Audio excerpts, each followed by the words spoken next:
Friends, நம்மளோட மணிபூரக சக்கரம், அதாவது மூலாதாரம் சுவாதிஷ்டான மணிபூரகம், இது வந்து பார்த்திங்கன்னா நம்ம வயிற்றில் இருக்கிற சக்கரம். இந்த சக்கரம் ஆக்டிவேட் ஆச்சுன்னா நமக்கு வந்து டைஜஷன் நல்லாயிருக்கும், வயிற்றில் இருக்கிற எல்லா ஆர்கன்ஸும் நல்லா ஃபங்க்ஷன் பண்ணும்.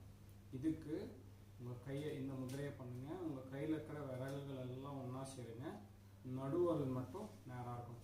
இதை வந்து துப்பல் கொடிக்கு நேராக இப்படி வச்சு ஸ்ட்ரைட்டாக வைங்க. இப்படி பண்ணுறதுனால இந்த இடத்துல ஆக்சிஜன் அதிகமாகும், மணிபூரக சக்கரம் ஆக்டிவேட் ஆகும், வயிற்றுக்குள்ளே இருக்கிற எல்லா ஆர்கன்ஸும் இன்டெஸ்டைன்ஸ், லிவர், கிட்னி எல்லாத்துக்குமே நல்லா ஆக்சிஜன் பிராணசக்தி போயிட்டு நல்லா ஆக்டிவேட் ஆகும். டைஜஷனுக்கு நல்லது.